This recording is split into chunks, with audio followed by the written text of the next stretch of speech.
One of my favorite shows of last year has just arrived with Season 2, and can I just say it's refreshing not to wait 3 years between seasons? Apple's Silo left us with one of the biggest cliffhangers I've seen in a long time, and the show wastes no time continuing Juliet's quest for the truth.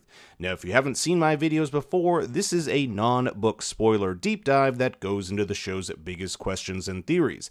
I've also not read the book, so all the theories here are completely derived by sleuthing. That being said, do leave your non-book spoiler thoughts and theories in the comments below. Now let's make like Juliet and dive right into it. At the end of Season 1, we watched as Juliet successfully made it out of the silo only to discover there are, and I counted, at least 20 other such silos in close proximity to one another. We don't know who or what are in these silos, but the beginning of Season 2 gives us a glimpse at the bigger picture of what's really going on in this world. In that final sequence of Season 1, we never see a huge pile of corpses by any of these other silos, so we can assume Juliet has walked some distance to get here. Judging by the decay of the bodies and the fact this man, who goes by the name Russell, is alive in Juliet's time, we can guess it's been at least 1 or several years since this newly discovered silo underwent a rebellion. If you recall, in Season 1, Juliet's silo had a similar uprising over 140 years ago.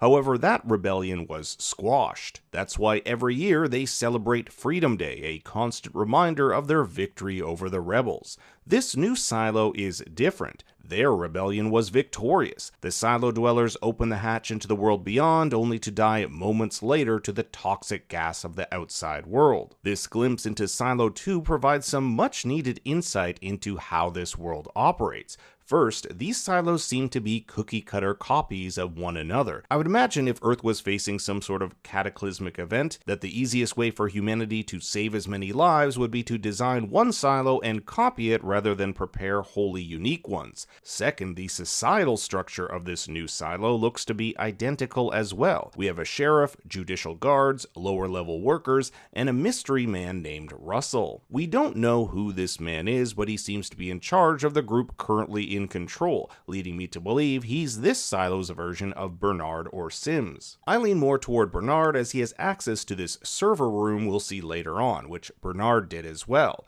Russell, like Bernard, doesn't want anyone going outside, and it looks as though when he knew this silo would be open, he holed himself up behind this door and didn't let anyone in. This likely means he has enough food and water to keep him sustained for a very long time. Does this mean Bernard has such a room too? Notice Russell's eyes here. They seem to have changed since the rebellion. One of them is really blue, and it makes me think of that blue-eye graffiti we'll see in Juliet's flashback later on. I wonder if he's been exposed to some kind of radiation or toxins, leading me to question whether any other part of him has changed. That includes his mental health. He doesn't seem to be quite all there, and this could be because he's been completely alone for several years. The song Moon River, which Juliet hears, is Russell's favorite. It's an interesting choice considering Johnny Mercer, the lyricist, stated in his autobiography that the song was about his childhood growing up in Savannah, Georgia.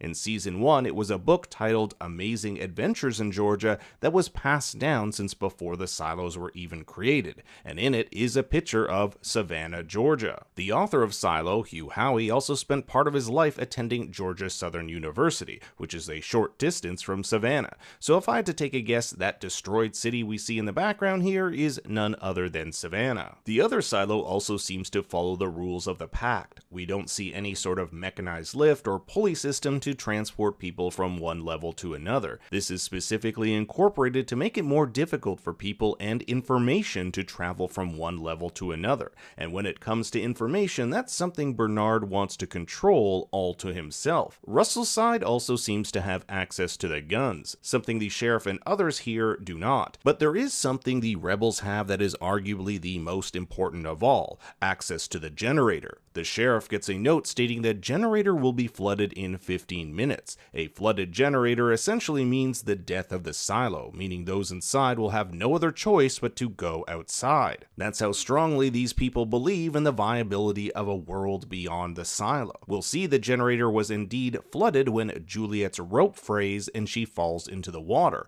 However, this rope may have been cut by a certain someone we'll get to in a moment. When Juliet enters the silo, we'll see a distorted screen of the outside world, just like her silo had, with the words lies painted across it. So something happened here that led the people to believe what's outside is a lie, just like the sequence of events that led Allison, Holston, and Juliet to the same conclusion. I really hope we get some more flashbacks into what happened in this silo. We never really know what happened after this attack and this scene where a woman named Jean patches up the sheriff. In fact, the sheriff is never mentioned by name, nor is the actor's name present in the intro or end credits when actors with less lines are credited. Either this is a mistake or this person's identity could be a spoiler going ahead. Now I want you to listen to this line by the sheriff. My hand slipped. I didn't mean to. I know. What does he mean his hand slipped? Did I miss something? Because I don't think we ever see this slip. The scene also ends on a close-up of his hand, so I can't help but think it's important. The sheriff goes on to question why someone won't, quote, open the door. This is most likely Russell, as he is referenced in the next line.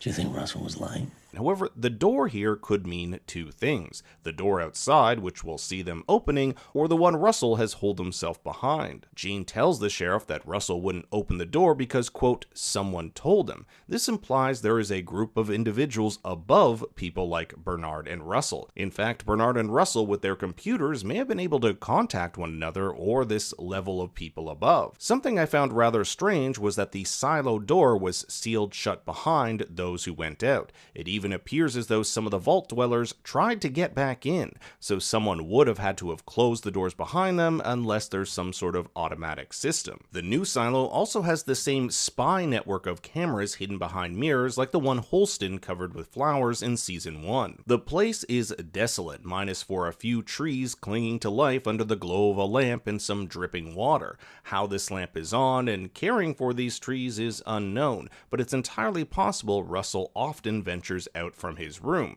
We do see there is a keypad there. I'm curious if there is something that Juliet may find that will help her open this door. As Juliet gets closer to Russell, we'll find graffiti on the wall that says, "What are you hiding, Russell?" Whatever he's hiding might be the same thing Bernard is. We'll see two other creepy pieces of graffiti. This one here says, "Any survivors, please help us, please help survivors." Was this written before or after these silo dwellers opened the hatch? Are they survivors of the rebellion or survivors from the silo being opened? Then there's the marking right outside Russell's door, which reads, "We will get in sooner or later." So I definitely think there's a lot more that has happened since the inhabitants of this silo made their way outside. I even wonder if there are other people like Juliet who have made their way here. With this episode focusing entirely on Juliet, a lot of the time focuses on flashbacks to her childhood. Her ingenuity when it comes to fixing things and solving problems correlates to her ingenuity in crossing the broken bridge. If you remember back in season 1, Juliet decided to live with a woman in mechanical named Walker instead of her doctor father after the death of her mother. Her love for fixing things is deeply tied to her personal experiences. Fixing machines gives her a sense of control, order, and purpose in a world that is chaotic, restricted, and hidden.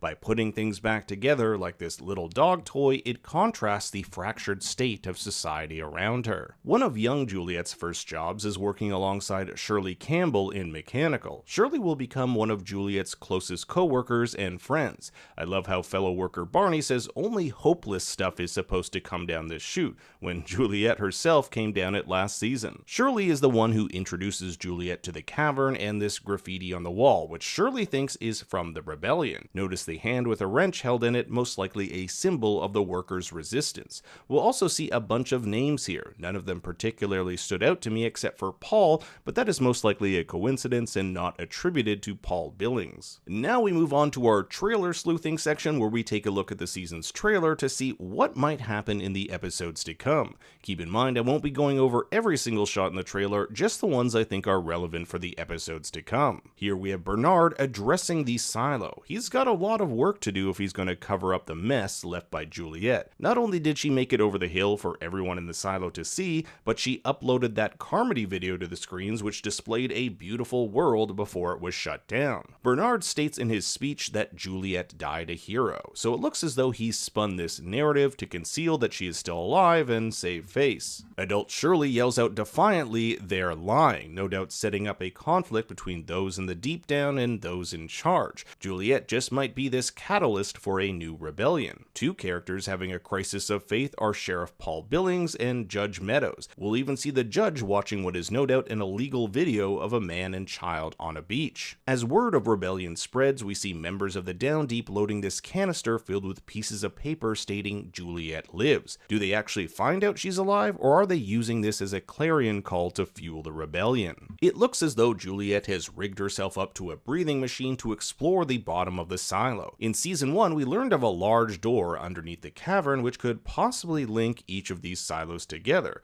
Could that be her way back? You guys have to let me know, is this Lucas Kyle, the man who was sent to the mines after cooperating with Bernard to capture Juliet? Shirley here with other members of the Down Deep no doubt plotting a rebellion. In this shot found later in the trailer, we'll see a similar looking tunnel with someone who appears to be Paul making an entrance. Has he discovered one of their plots, or is he there to join them? Here we have confirmation that Juliet makes contact with someone else. I don't get Russell vibes from the person on the left here, so I'm wondering if she is successful making it to a different silo. Or this could be the same silo and Russell isn't alone. In a similar shot, Juliet is in front of someone else, but notice Juliet's neck. Is that a silo suit, the same kind used for cleaning? Could she be making her way out again? A fight underway here with Knox and Shirley leading the charge. Combine this with this shot and it definitely looks like a rebellion is underway. We'll see a deputy station here in flames as judicial soldiers take cover. This shot of Carla, Walker's ex-wife who supplied Juliet with that special tape for her suit,